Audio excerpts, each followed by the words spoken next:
ها بیوه چساوی؟ چکو کسی تو؟ ای چیه دا گردنت کشول با؟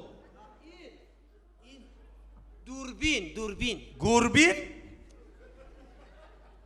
گوربین نه دوربین ای خدا رحمتی شوی چوپانم نفهمید موندگی کدامی شاخی تو 13 شوی چوپان کردگی من کدام شد میگویی؟ ایم سعید جان بعدی قد چکار میکنی اکا؟ این انمون دورکای نزدیک کردنشون میدید دورکارا نه اخمقارا بگو تاجیکی گپ زن زبان دولتی شید این وای دورکای تو میگفتگی نه این انمون دور انمون دوره نزدیک آورده کلان کردنشون میدید اولاوا نه لاوا نه موبایل پیش آوردنشون میته بگو چیزی خوب بود از بخدا کوبته یک تماشا کنیم موخی که اویشته تر با نشکنی ها ما بطرم کودکم که میشکنم شوخی اره بخدا چیزی خوب بود استه یه آدم ها رو بینه رنگ مورچک میتوانده نظرت دگانه شپنه خپیدی ای خیلی میخپی توبه ایره آدم درم پیشت نشون میته ای مسافه دبیر در ریست صدقه ایسویا خانه سوختک جان شید بو بخدا چه خمار بوچه چی گپ ای بیوه را بی کی سرخی و سفیدش زد برو آمده کی بیوه سنگیمو خدا میدونه یکون کسا در پلان گرفته گیه بیوه بود واه اوچای بیکایه این لیباس های ویا بین این راه گردی ویا بین اکو بست آخه بیوه را بین رنگی بیتل سرجا را میگرده لپاس میکنه بخدا وای نزدی لادای سفید رفته شده است لادای سفید؟ این لادا از کی باشه؟ ای رحمت الله فی بیزنسمن ای نه با دوم بیواره قبیده باشه؟ نه با فکرم بیوه دومی وای قبیده است دایس پیشکه بیوه غلطید بگو خانه مردک سوخت نکنی اوچای بیکایه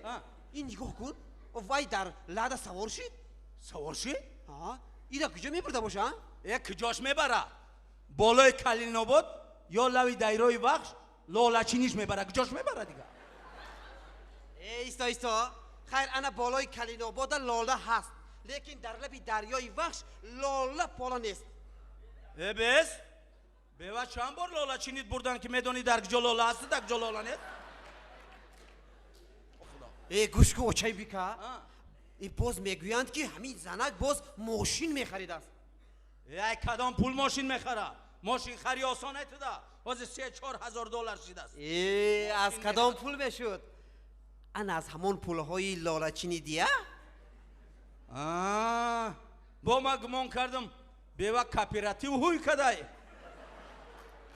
نه این بیوه را چی و کپیراتیو چی با میگن که در خانش دکانی سامبوسا فروشی لکدای همین میدروی گرم میگیریم میبروی میره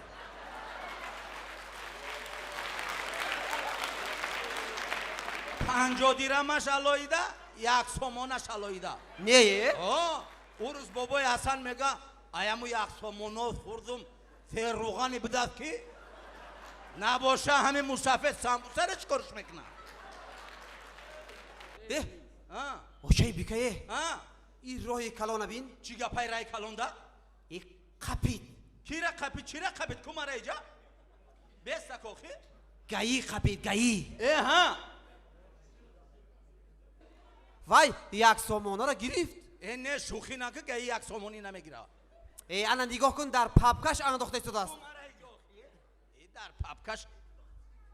خوکه در پاپکش در تای شبکش دختشه نه واه روی سیومه تای شبکه او را بیم 1 سومانه و 5 سومانه میگم هم قپولا تو ساعتی 12 را کار کرده باشه حالا این تو ساعتی 12 تو بگاهی را 3 شبکه دیگر عوض بکنن همتریه که نبره بیوه خصوصیت هم میگم من گایش نیم میشم میدونم اینو همین که پولشان تمام شد زود رده را گرفته راهی کلان میبرد برای چی تیز آمدی 1 سومانته برای چی سوست آمدی 1 سومانته باز یک خیلی دیگهش چی باید تصمتانه بسته مرا 1 سومان چی باید سستش بسته مرا 1 سومان برای یک سومون ختم کشی خستخش بسای مرا 3 سومونید گا خیریت که سکرشه نشیدن نباشه نیم شوفی رو دستی هم یا باز کرد راست میگه چای بکن راست گفتی راست ها خمار بوچه با چی گپ داوجا چیگا باشه او قزن و مردک جمشید است کنی اونا پیشی فیلارمونه کجای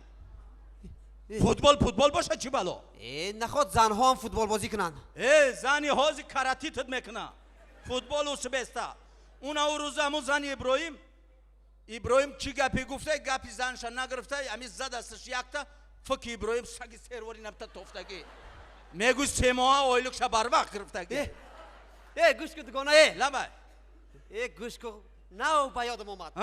گوش کو او امروز در نام فیلارمونیا خای شبی حج میگن خنده میگن هم خیلی چیه آخی ای بند نمیره بریم تستر همه حج نگارا ده همونجا جمعش نیام بیا تستر بریم آخی گوش کو دگانه بعد دستی خالی میریم او با چیکار میکنیم اونجا دا او میگن اونجا یگان هنر داشته باشی بعد راحت میتن نه آخه من هنری چی دارم من تو یافتم دستگل بگیریم یافتم چای بگیرم میرم یک تایی رقص میکنیم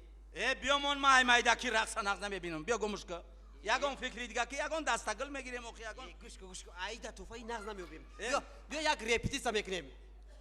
گوش شرمنده نشیم شرمنده و رپتیسا دف تاولک در کره دف تاولک من آرتیست که نباشه چیکارش میکنی دف تاولک من خودم بیا بگو چای بکم بیا گمش که مونش رپتیسا نه نمیفورم گمش که نمیتونم خای بیا بگو چای ای دخترکی من نقص نمیبینم رقص خای بیا بگو بیا گمش کن آخه ایش دو بس که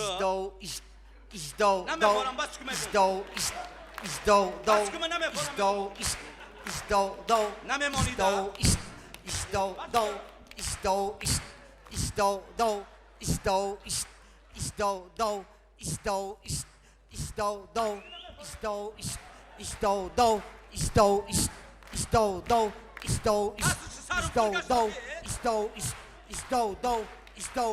بس که میگم سرم فرگشته بچه ازانا بگیم خفه بسش کنه کجا شدی بسه بسش که میگم